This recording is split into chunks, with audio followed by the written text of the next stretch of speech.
Alright guys, welcome back to another video. Today I'm going to be walking through exactly how to target your ideal audience with Google Ads in 2025. Now this is more than just putting in a few keywords and hoping for the best. There is a lot that goes into Google Ads targeting, and I want to go into a complete deep dive today, walk you through all of it and show you exactly how you can make more money by targeting the right people with Google Ads. So let's get right into it. First of all, a breakdown of Google's targeting algorithm. So unlike Meta, Google's targeting is inherently based on high-intent search-based queries for the foundational campaigns at least. What this means is that you're going to be capturing traffic that is already searching for a solution to their problem, and you're going to be intercepting much higher quality traffic than Meta. However, the caveat here is cost. Now, obviously, Meta is typically advertising to a large swathe of people with, some kind of audience guidance, but on Google, almost every campaign you run will be targeting specific searches of people who are already looking for a product, so you often have a higher chance of acquiring high quality traffic when everything is done right. You can also layer in audience signals based on interests, demographics, and even first-party data to inform Google of who you'd like to preferentially target. That is particularly useful in campaigns like Demand Gen and PMax, which don't rely as heavily on search queries. So, as you know, probably by now, there are a few campaigns where you don't just put in keywords, stuff like PMax, Demand Gen, and in those cases, you do want to be taking advantage of the audience signals when you can to try and push your ads to the right people and get high quality traffic through your funnel without the need for searches. Now, Google's targeting is very algorithm dependent. A massive part of your Google Ads targeting comes from the black box of Google, who ultimately decides who to show your ads to. You can steer the targeting in the right direction with these factors above, but Google ultimately has the final say in who sees your ads. Although it is a little bit mysterious sometimes, there are ways that you can leverage this and try and take advantage of it in the right way. So, first of all, before we go into any specific campaigns, you need to understand bidding strategies and targeting and how bidding strategies ultimately come into the whole fray of everything. First of all, bidding strategies play a very significant role in guiding Google to target your ideal audience, right? Click-based and impression-based bidding strategies will not take into account customer data and likelihood of conversion. So these are strategies like manual CPC, maximize clicks, and target impression share. Basically what you're doing here is you're just setting a goal for Google on how much you want your clicks to cost, or how high you want to be on the impressions page, or just telling Google, get me as many clicks as possible as you can. Now, inevitably, this isn't going to take into account what your audience looks like, whether they're ready to purchase, whether they've given contextual signals that they're likely to purchase. There's a whole lot of things that don't come into account here. But there are reasons for it, which we will get to shortly. The main way that high spending accounts and high revenue accounts do bid on Google Ads is through conversion-based bidding. And this will preferentially target people who are more likely to convert based on a range of factors, and will modify your bid automatically at auction time to facilitate this. So when the auction time comes around, Google is going to look at all the signals it has from these customers, and it's going to go, okay, this customer is more likely to make a purchase than this one, so we're going to bid higher on this specific search, and then maybe on another search, it might say this customer is unlikely to purchase, so we're bidding lower here. And that's essentially how it is in a nutshell, right? The bidding strategies that take this into account are maximize conversions, or TCPA maximize conversions, and then maximize conversion value, or TROAS bidding. So why would you ever want to use click-based bidding, right? If it doesn't take into account all those signals that Google has in its algorithm, why would you bother using it? Well, these strategies are very useful in the early stages of accounts, when Google doesn't have data on what your ideal customers look like. Put simply, you cannot tell Google to find you a buyer when it has never seen one before. So if you tell Google to go after conversions, but it's never seen a conversion, it's really going to struggle, and it's going to have, frankly, no idea who to show it to, right? So definitely want to be starting off in early stages of the account with one of these three strategies at the top. Typically manual CPC or maximize clicks. Target impression share is only used under very specific circumstances. Now, you've got to make sure that when you are using strategies like TCPA and TROAS, they do allow you to modulate Google's targeting preferences more precisely. So a high TCPA or a low TROAS, which basically tells Google, hey, we can be less strict here. You can either pay a lot to get me a customer, or we can just get a low ROAS. It's going to encourage more prospecting from Google because you're setting less limits on it. You're setting lower targets and lower goals. It basically goes, okay, I'm going to prospect and show this to as many people as I can, gather some more data.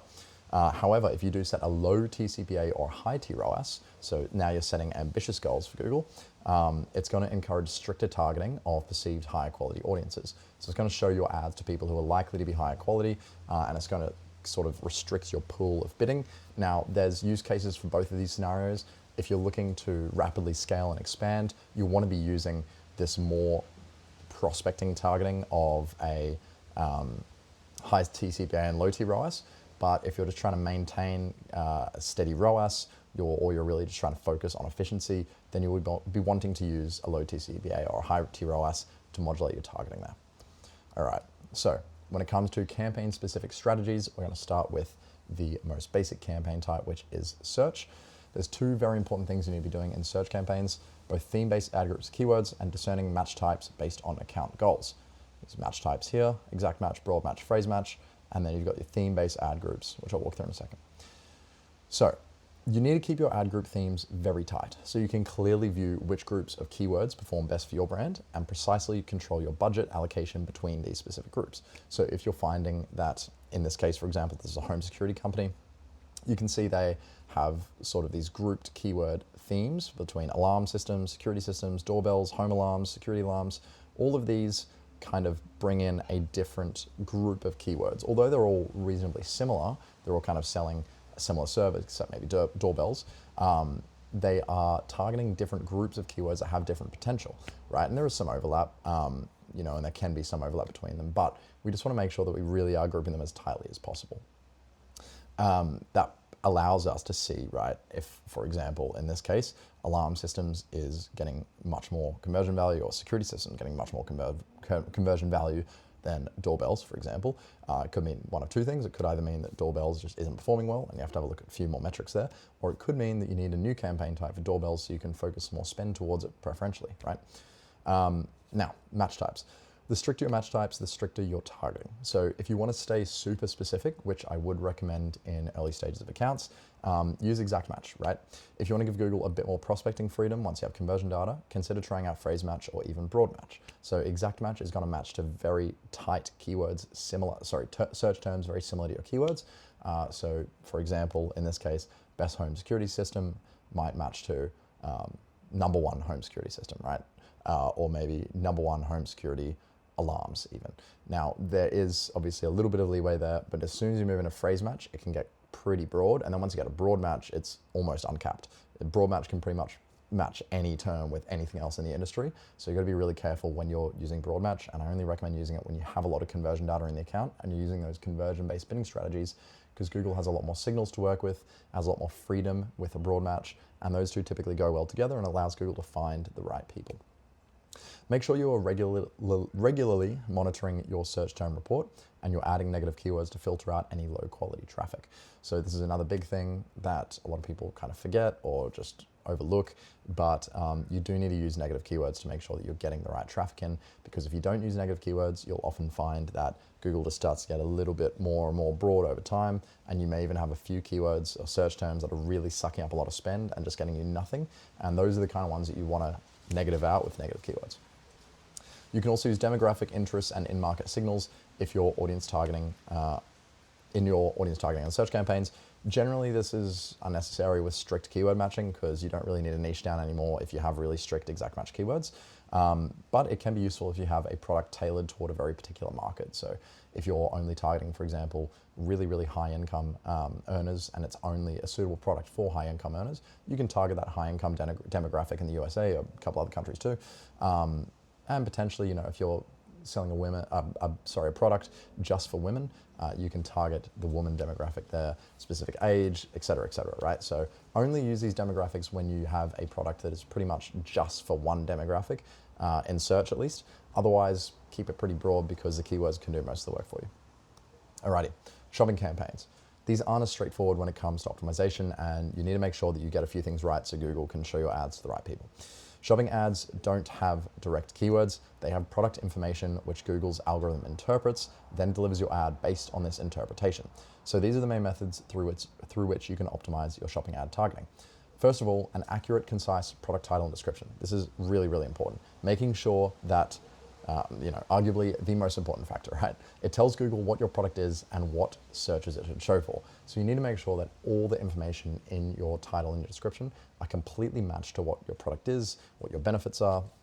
As you can see here, make sure to load up your fields with relevant keywords, features, benefits of your product, but don't overstuff with things that don't make sense. If you start putting in keywords that are irrelevant to your product or your product doesn't live up to them, what you're going to get is a lot of traffic coming through that is expecting something different to what they see when they get on the page.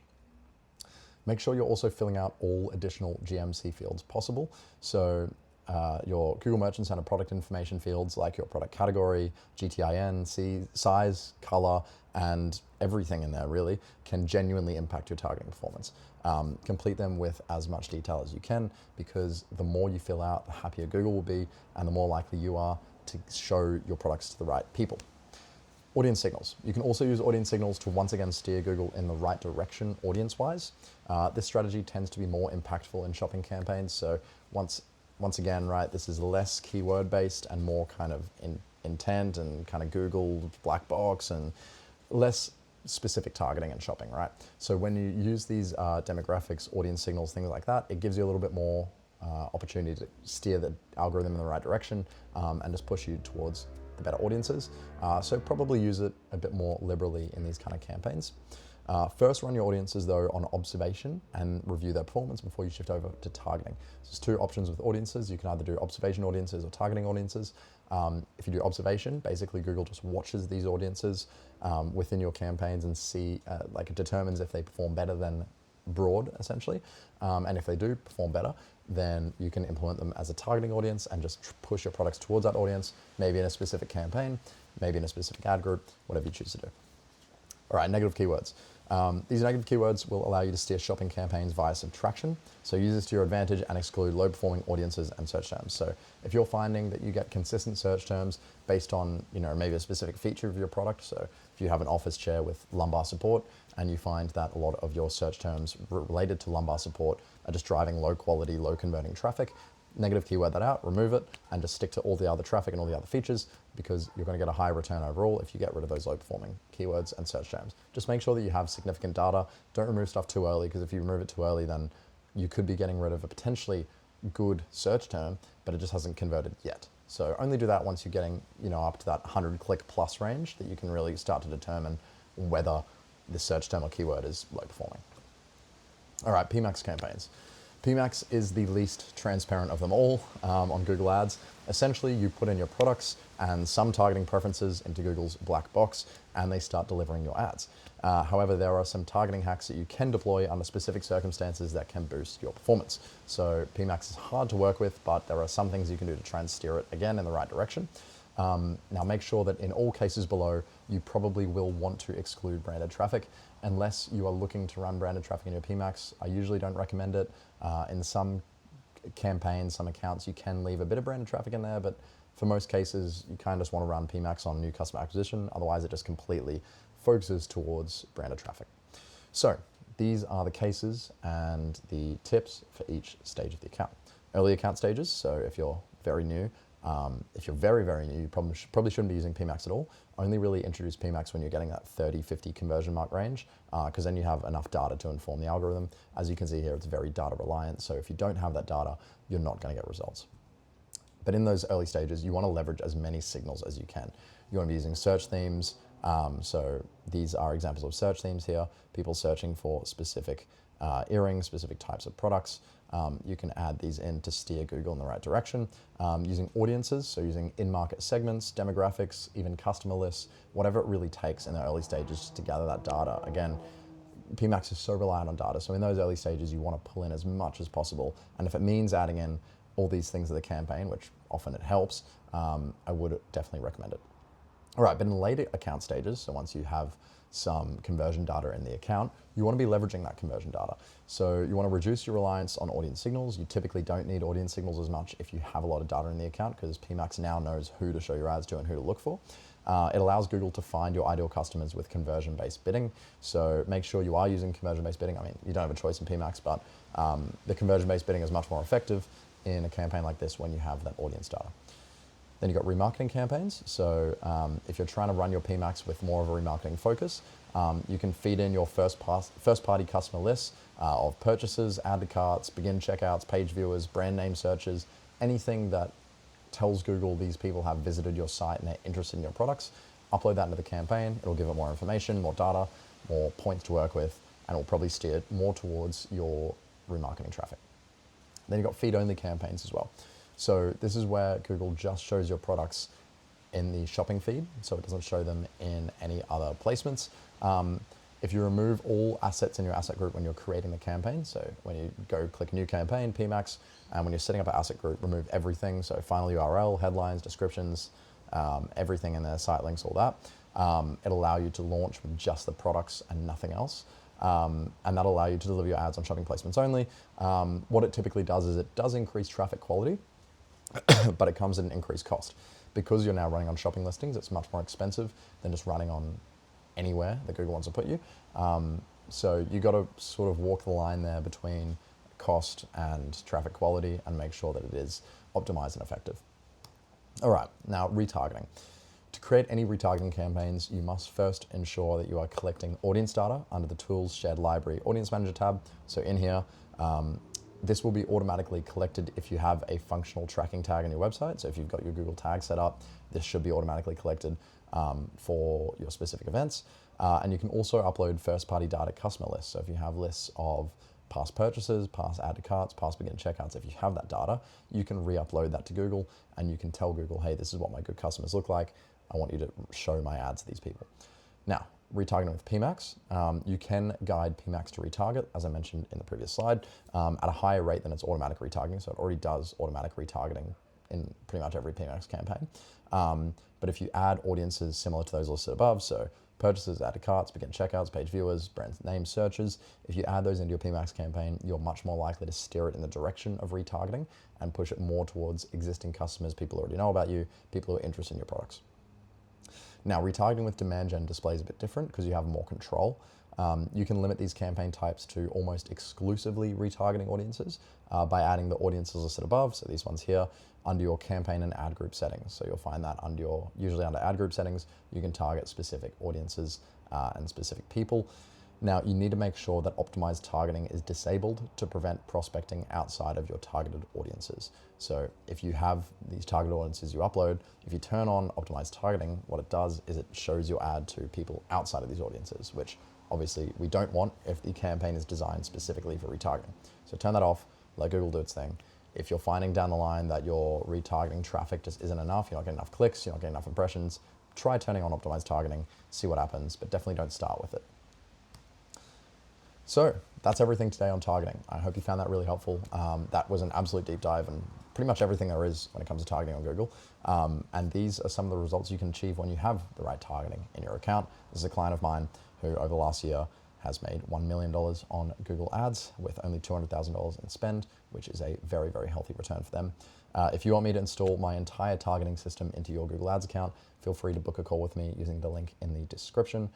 I would love to talk to you and figure out exactly how we can help. We can help you introduce these systems. Even if you don't want to work with me or pay me, I'm happy to give you some free advice and make sure that you walk away with some kind of value there. But that's all for me today. If you guys have any suggestions for future videos, any content you want me to make, please drop it in the comments below. And if you like this video, please consider subscribing for more content just like this. I'll see you guys in the next one.